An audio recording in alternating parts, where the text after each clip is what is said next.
வணக்கம் sir. Real ஏஜென்ட்லேருந்து GK பேசுகிறேன்.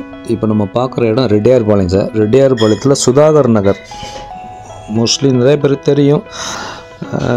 இப்போ தான் சார் கட்டி இன்னும் கன்ஸ்ட்ரக்ஷன் பண்ணிட்டு இருக்கிறாங்க. Ground floor, first floor. இதோட சைஸை பார்த்தீங்கன்னா 12 அடி சார். 12க்கு 60. ஒரு சின்ன ஃபேமிலியே இருக்கலாம். ஆனால் உள்ளெல்லாம் நல்லா பண்ணிக்கிறாங்க. இவங்க வந்து அன்ஃபினிஷிங் ஒர்க்குங்க. இந்த வீடு கிழக்கு பக்கம் வாசப்படிங்க, ஈஸ்ட் சைடு அந்த பில்டிங்கு. உள்ளே படி வச்சு கட்டிக்கிறாங்க. கீழே வந்து ஒரு பெட்ரூம், மேலே 2 பெட்ரூம் போட்டுக்கிறாங்க. மொத்தம் 3 பெட்ரூமு. நல்ல குவாலிட்டியாக பண்ணிக்கிறாங்க. அவங்க சொந்த யூஸ்க்காக பண்ணாங்க. இப்போ ஒரு எமர்ஜென்சிக்காக தான் விற்கிறன்ற மாதிரி சொன்னாங்க. பிஸ்னஸ்க்காக பணம் தேவைப்படுது. அவங்களுக்கு வேறு வீடு ஒன்று இருக்குதுங்க, அங்கே தான் இருக்கிறாங்க, இங்கே இல்லை அப்படின்னு சொன்னாங்க. சரி, ஓகே. இதில் இன்னும் எலக்ட்ரிக் ஒர்க்கு இன்னும் முடியலைங்க. ப்ளம்பிங் ஒர்க்கும் முடியல.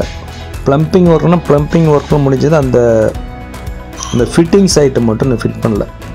ஃபிட்டிங்ஸ் ஐட்டம், அந்த எலக்ட்ரிக் ஐட்டம் ஒயர் ஃபுல்லாக போடணும். அப்புறம் கொஞ்சம் சில்லற ஒர்க் இருக்குதுங்க. விண்டோஸ், டோர்ஸ், எலிவேஷனு, இதெல்லாம் கொஞ்சம் சில்லற வேலை இருக்குது. அதெல்லாம் அவங்க கம்ப்ளீட்டாக முடித்து உங்கள்கிட்ட சாவியை கையில் கொடுத்துருவாங்க. பெயிண்டிங் உங்களுக்கு என்ன பெயிண்டிங் பிடிக்குதோ அந்த கலரை வாங்கி நீங்கள் பண்ணிங்கன்னா கூட அவங்க முடித்து கொடுத்துருவாங்க.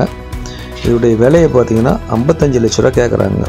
55 லட்சம் கொடுத்துட்டிங்கன்னா அவங்க பெயிண்டிங் ஒர்க்கோடு எல்லாத்தையும் சேர்த்து முடித்து கொடுத்துருவாங்க. இல்லைங்க நானே பார்த்துக்கிறேன்னா யார் வாங்குகிறாங்களோ நாங்கள் பார்த்துக்குறோம் அப்படின்ட்டுனாக்கா அதுக்கு ஒரு விலையை பண்ணி கொடுத்துறேன்டா. அதாவது அவங்களுடைய கணக்கு வந்து இன்ஜினியரிங் எஸ்டிமேட் 3 லட்ச ரூபா வரைக்கும் செலவாகும்னு சொல்லிக்கிறாங்களாம். அதுக்கு தான் வந்து 55 லட்சம் கேட்குறாங்க. அவங்களே செலவு பண்ணிக்கிட்டாங்கன்னா அந்த 3 லட்சம் கழிச்சுன்னு எங்களுக்கு பேலன்ஸ்க்கு 52 லட்ச ரூபா கொடுத்துற சொல்லுங்கள் சார் அப்படின்ற மாதிரி சொல்கிறாங்க. அதை நீங்கள் நேரில் வந்து பார்த்து பேசிக்கிங்க. ஒரு ஹால், கீழே கிச்சன், ஒரு பூஜா ரூம், ஒரு பெட்ரூமுங்க. மேலே அதேமாரி பார்த்திங்கன்னா அந்த பூஜை ரூம் மேலே அப்படியே பார்த்திங்கன்னா அங்கே வந்து ஒரு வென்டிலேஷனுக்காக, ஒரு ஏர் சர்க்குலேஷனுக்காக விட்டுக்கிறாங்க, ஓடிஎஸ் விட்டுக்கிறாங்க. 2 பெட்ரூம் போட்டுக்கிறாங்க. அதுக்கப்புறம் வந்து பார்த்திங்கன்னா ஒரு ஹால், அவ்வளோதாங்க. அதுக்கு மேலே அப்படியே மேலே படி போகுங்க, மொட்டை மாடி தான். அந்த ஓனர் சொன்னார் நம்ம தகவல் என்னென்னா, சாதா வந்து ஃபிட்டிங்ஸ் பார்த்தீங்கன்னாக்கா பிவிசி பைப்பு 2500 கூட இருக்குது சார். நான் வந்து 4000 ரூபா, ஒரு லென்த்து வந்து 4000 ரூபா, அந்தமாரி பைப்பு தான் வாங்கி போட்டேங்க. அதுக்காக நம்ம விற்கிறோம்லாம் எனக்கு தெரியாது. அப்போ நம்ம சொந்தமாக இருக்கிற மாதிரி தான் நாங்கள் வாங்கினோம். இப்போ எங்களுக்கு எமர்ஜென்சியாக ஒரு ஏஜென்ட் ஒன்று கிடைக்குது, அதுக்காக பணம் கட்டுறதுக்காக தான் நான் விற்கிறேன் அப்படிங்கிற மாதிரி சொல்லிக்கிறாருங்க. அவர் வந்து மெடிசின் சம்மந்தமாக ஒர்க் பண்ணுறாரு. அதில் ஒரு ஏஜென்ட்டு கிடைக்கிது, சந்தோஷமான விஷயம். அதனால் அவர் வந்து விற்றுட்டு நான் அது தொழிலுக்கு போகிறதுக்காக விற்கிறேங்க அப்படின்னு ஓப்பனாக பேசிட்டார். இப்போ நீங்கள் காசு கொடுத்துட்டீங்க, அந்த ஒயரிங், ஃபிட்டிங், லைட்டு, ஃபேனுங்கன்னு என்னென்ன வேணுமோ எல்லாத்தையும் செட் பண்ணி கையில் கொடுத்துருவாருங்க. நீங்களே பண்ணிக்கிறது தந்தால் 52 லட்சங்க.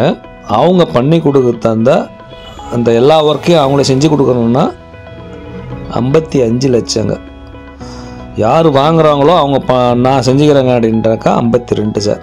இதுதான் அவங்களுடைய காஸ்ட். வீடு நல்லா இருக்குது சார். அவங்க வந்து சொன்னாங்க 7 அடி ஃபவுண்டேஷன்னாங்க, 7 அடி கடகால் எடுத்து பண்ணிக்கிறாங்க தான் சொன்னார். ஆனால் அப்ரூவ்டு வாங்கலைங்க சார். அவங்க இதுக்கு அப்ரூவ்டு நாம் சொந்த பணத்தை போட்டு கட்டுறோன்னு பண்ணிட்டாங்க. அப்ரூவ்டு வாங்கலை, சொந்தமாக கட்டிட்டாங்க. அப்ரூவ்டு வந்து பில்டிங் கட்டுறதுக்கு அப்ரூவ்டு கொடுக்க மாட்டாங்க. அது என்னமோ ஃபைனை போட்டு கட்டினா அதை வேணால் ட்ரை பண்ணி பாருங்கள். அப்புறம் பட்டா காப்பிக்கு அப்ளை பண்ணிக்கலாம். அந்த ஏரியாவில் யாரும் பட்டா காப்பி வாங்கலை தான். இவங்க ஆஃபீஸ்லையும் செக் பண்ணிட்டாங்க. இவங்க ஏதோ ஒரு 1000 ருபீஸ் பணம் கட்டி எழுதி கொடுத்துட்டு வந்துக்கிறாங்களாம் பட்டா காப்பிக்கு. அதை சொன்னார். டாக்குமெண்ட்லாம் கிளியர் டாக்குமெண்ட், ஒன்றும் பிரச்சனை இல்லை. ஓகே சார், மறுபடியும் சொல்கிறேங்க. இதோடைய ரேட்டு 55 லட்சம் சார். உங்களுக்கு ஃபினிஷிங் பண்ணி கையில் கொடுத்துருவாங்க. இல்லை நானே பண்ணிக்கிறேங்க அப்படின்னாக்கா 52 லட்சம் அப்படின்றாருங்க. ஓகேங்களா? கிழக்கு பார்த்த வீடுங்க. 12 அடி அகலங்க.